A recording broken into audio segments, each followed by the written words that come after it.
Mes frères, mes sœurs, cousins, cousines, d'abord, nos meilleurs vœux pour 2024. On a pris quelques jours de vacances, de congés. Je ne sais pas quel temps il fait chez vous, mais en Europe va débarquer une vague de froid terrible avec des températures qui vont chuter sous les moins 10, moins 15 degrés.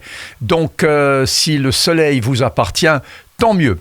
L'année passée, à la même époque, en janvier 2023, une de nos premières vidéos de cette chaîne d'ailleurs, qui naissait au même moment, parlait de Ronaldo, Cristiano Ronaldo, qui allait signer pour Al Nasser il y a un an. Ça paraît une éternité.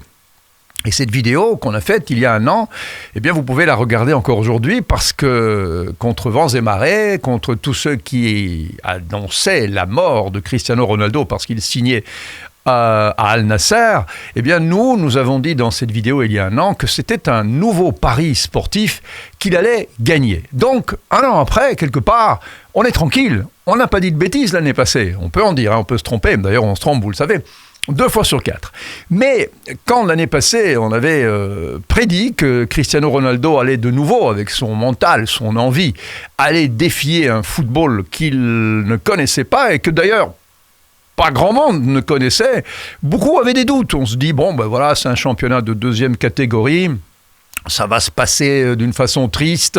C'est dommage pour un grand champion de quitter le monde du foot de cette façon-là. Et puis on s'est aperçu que Cristiano Ronaldo était quelque part le premier à ouvrir les portes d'un mouvement absolument incroyable qui aujourd'hui prouve en effet que même si le championnat en Arabie Saoudite n'est peut-être pas à la hauteur de la Premier League, de la Liga, ou de la Serie A, c'est malgré tout un vrai championnat avec de vrais champions, puisqu'après Cristiano Ronaldo, de nombreux joueurs ont été signés en Arabie Saoudite, et pas des moindres, loin de là. Donc Ronaldo s'est embarqué dans une aventure qui n'était pas simplement aller boire du thé à la menthe et se promener dans les boutiques de luxe. Non, c'était pour faire son métier, celui qu'il aime depuis toujours, le métier de footballeur, et de marquer des buts.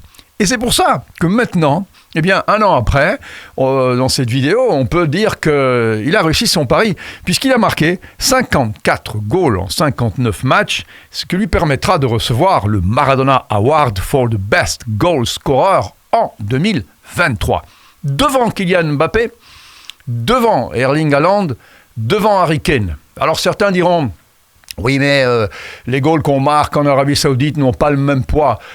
Moi, je dirais, et alors quoi, les pénaltys ont le même poids qu'un goal, et un goal qu'on met à 1 mètre du goal, c'est le même poids qu'un but qu'on met des 30 mètres. Un but, c'est un but. Un goal, c'est un goal. Et encore une fois, le championnat en Arabie Saoudite n'est pas un championnat mineur. Et puis, Cristiano Ronaldo, il a marqué aussi en sélection portugaise.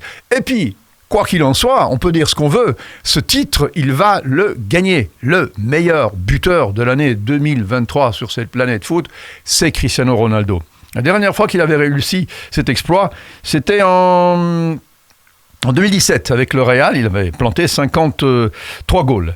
Bon, alors voilà, moi j'ai quelques souvenirs de Ronaldo qui quelque part sont les miens. Après vous en avez sûrement vous aussi, mais dans sa carrière comme ça, je vois 2-3 petites choses qui le démarquent aussi psychologiquement. Je me souviens en 2007 quand il est encore tout jeune et qu'il joue dans Manchester United, en demi-finale contre Milan, il accentue une chute que Gattuso provoque en essayant de lui prendre la balle. Il tombe, il essaye d'attiser la foule pour lui et il se fait engueuler par Gennaro Gattuso qui lui quand même est champion du monde à ce moment-là, un an après avoir été champion du monde avec l'Italie, et il l'engueule devant tout le monde en le traitant de sale gamin et de tricheur. Et là-dessus Ronaldo montre en effet son côté provoquant, son côté j'ose tout, même quand il n'avait encore que même pas 21 ans. Puis je me souviens aussi de Cristiano Ronaldo, ce sont des images qui reviennent mais qui marquent bien le personnage quand il fait exclure Wayne Rooney dans un match où il est en plus le partenaire, le coéquipier de Rooney à Manchester United. Il est jusqu'au boutiste, il va jusqu'au bout, il est déterminé d'une façon incroyable.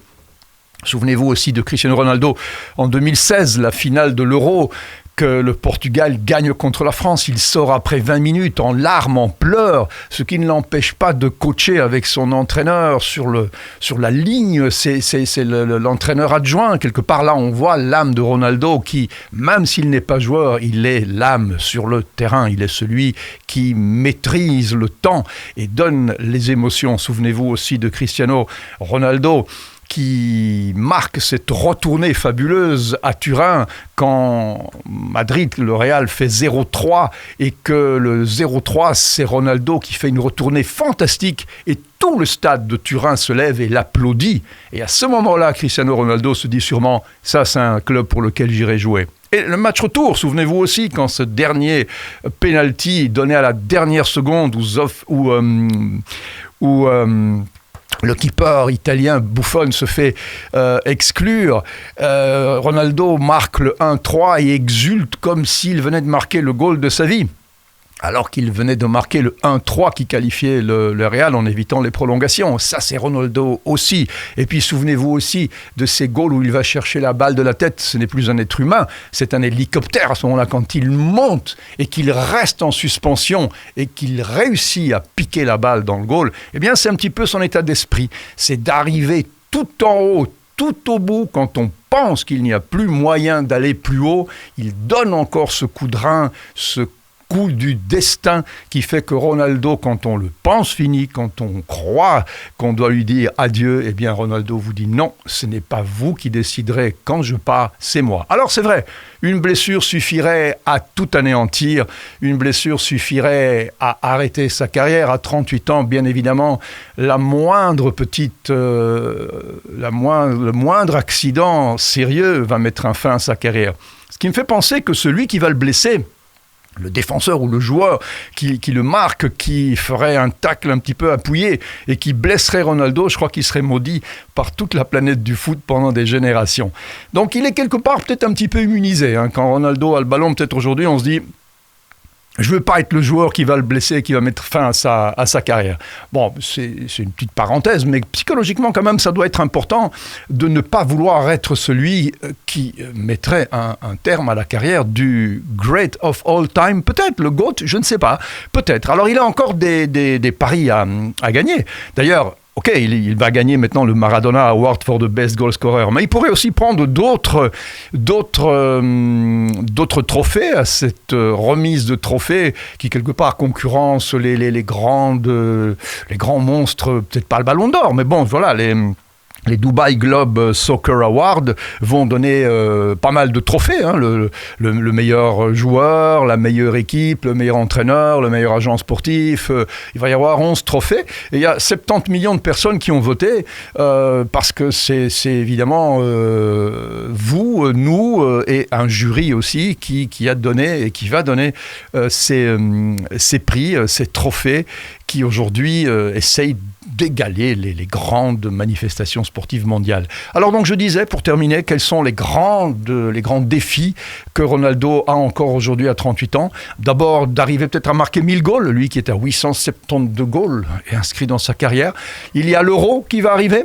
Il y a la Coupe du Monde en 2025, qui est un événement incroyable, on en a déjà parlé, mais bon, la Coupe du Monde des clubs, ça va être un truc aussi important, aussi gigantesque que la Coupe du Monde de foot des pays. Donc, on va avoir un truc gigantesque où, clairement, Ronaldo va essayer de remporter avec Al Nassr la Coupe du Monde des clubs, ce qui lui permettrait de gagner, qui sait, le Ballon d'Or, puisque à ce moment-là, on peut très bien imaginer que pour cette édition-là, France Football décide qu'il n'y a plus une obligation de jouer dans un club européen, puisque la Coupe du Monde des clubs risque de changer aussi la donne à ce moment-là.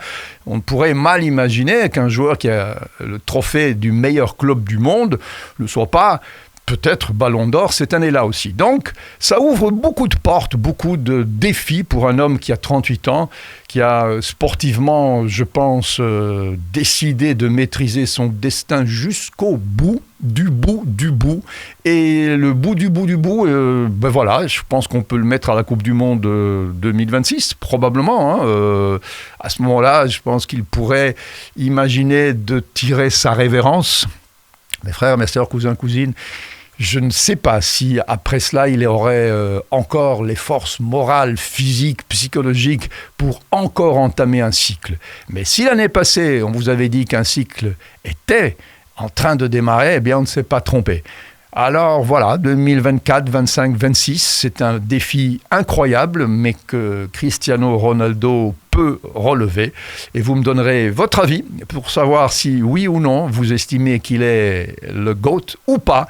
Et s'il ne l'est pas, eh bien, vous aurez sûrement les bons arguments. Mes frères, sœurs, cousins, cousines, bonne année encore. Et on va se retrouver très vite pour une autre vidéo. Ciao.